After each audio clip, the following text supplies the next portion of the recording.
6 Şubat 2023 tarihinde Adıyaman ve 11 ilde meydana gelen depremden dolayı Adıyaman büyük bir hasar gördü. Maalesef Adıyaman bu konuda hem yetersiz bir yardım geldi buraya, hem de bu sıkıntılardan dolayı büyük sıkıntılar Adıyaman yaşadı. Ancak şu andaki en büyük sıkıntılarımızdan biri de konut sıkıntılarımızdır. Şu an TOKİ gerçekten güzel konutlar yapıyor. İnşaatlar da hızlı gidiyor. Ancak yeterli değil. Sebep şu: şehir merkezinde mutlaka kentsel dönüşümden faydalanması gerekiyor. Belediye veya yetkililerin kentsel dönüşüm, yerinde dönüşüm, daha doğrusu yerinde dönüşümü hızlandırmaları gerekiyor. Bununla ilgili devlet şu an yerinde dönüşümden dolayı 750 bin rahibe, 750 bine destek veriliyor.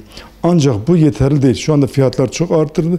Yani şu an hesaplarına göre metresi 17 ile 18 bin lira civarında mal oluyor inşaatın.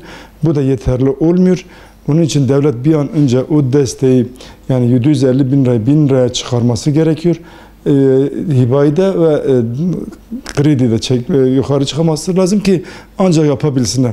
Neden özellikle yerinde dönüşüme önem veriyoruz? Adıyaman'ın tekrar ayağa kalkması için, dışarıdaki giden vatandaşların geri gelmesi için, piyasanın canlanması için mutlaka şehir merkezinin canlanmaya ihtiyacı vardır. Bugün tamam TOKİ'de yapılıyor, 2 yerde şu anda yapılıyor.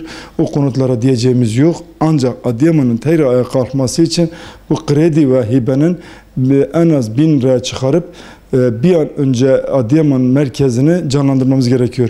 Çünkü Adıyaman merkezi canlanmasa maalesef ticari olarak olsun, turizm olarak olsun her konuda geride kalacağız.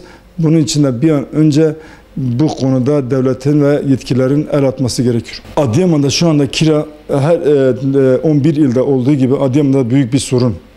Maalesef kiralar yüksektir, konut bulunamıyor. Mesela örnek vereyim, şu an 5.000 lira kiracıya, 7.500 lira ev sahibine ödeniyor. Bu da çok yeterli değildir. O fiyata ev bulmak mümkün değil. Ancak devlet bunu biraz yükseltmesi lazım ve bir an önce yerinde dönüşümü hızlandırıp bu sorunu emin olun ki 1 yıl içerisinde çözebiliriz. Ama devlet yetkilileri mutlaka ruhsatlarla ilgili, hibelerle ilgili bir kolaylık sağlanmaları lazım. Çünkü biz deprem bölgesiyiz. Ondan dolayı kolaylık sağlamaları lazım ki bir an önce inşaatlar başlasın.